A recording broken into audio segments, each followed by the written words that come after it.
Hi there, Scott Keyser here, the writing guy, speaking to you from a chilly London on the morning of Wednesday, the 14th of February, Valentine's Day. So, I'm going to speak to you about some of the things I love about the English language, which is what I work in and what a lot of us work in. So, in no particular order, one of the things I love about the English language is its sheer variety. And we have three linguistic sources or roots to thank for that: Germanic, Latin, and Greek. So the Germanic influence, and most linguists actually agree that English is fundamentally a Germanic language, comes from the invasion of the Germanic tribes, the Angles and the Saxons and the Vikings, in I think it was the 5th century, after the Roman legions had left this sceptred isle.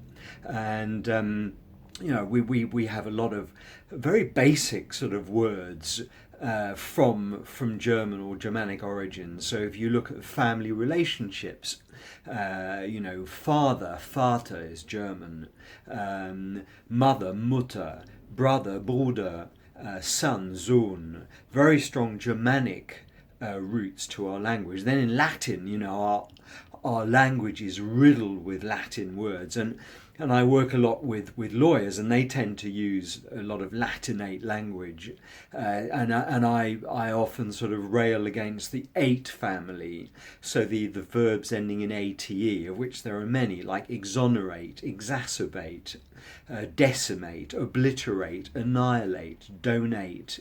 They're all from Latin, and they tend to be longer words. And then we have the strong Greek influence.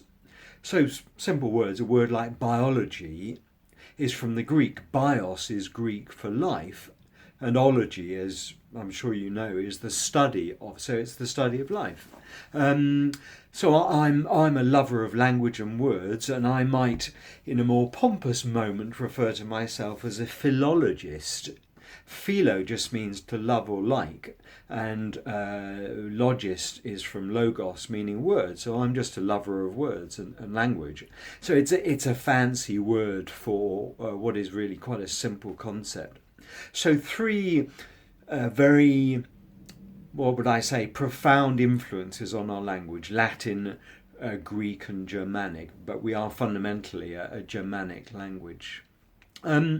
And then if you look at, obviously Brexit is very topical at the moment, and if you look at the word where the word Britain comes from, it was the Romans, obviously speaking Latin, who named us Britannia, and that's where the word Britain comes from. But actually, its provenance goes even further back than that. It goes back to 4th century BC Greece, because the Greeks referred to the inhabitants of the British Isles as the Prytanoi, with a P rather than the B, and Prytanoi meant tattooed people. So maybe when you see somebody with a tattoo all over their neck or their face, or a sleeve tattoo or whatever it may be, or down their legs, maybe that's harking back to our British origins. What else do I love about the English language? Well, of course, you can't really get away with talking about English without mentioning William, of course, the William Shakespeare, who was certainly one of, if not the greatest writers that have ever lived, in terms of his plays, but also his poems and his sonnets. And of course, on Valentine's Day, he wrote about love, particularly in Romeo and Juliet. Some really stunning words and phrases and concepts as well.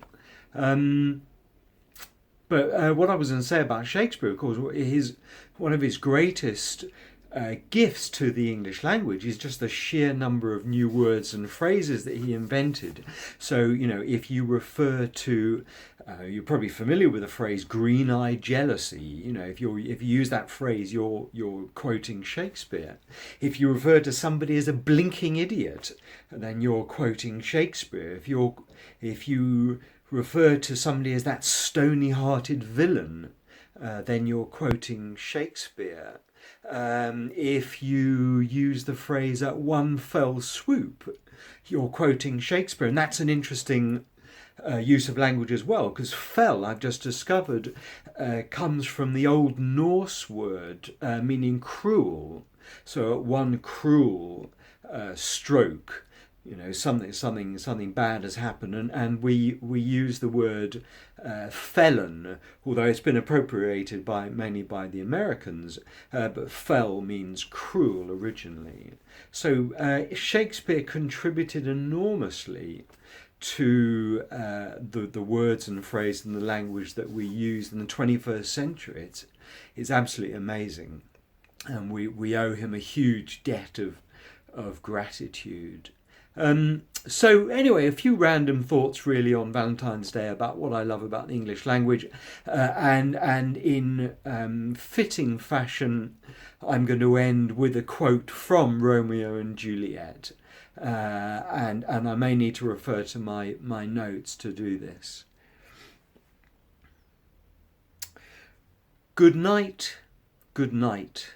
Parting is such sweet sorrow, that I shall say good night till it be morrow.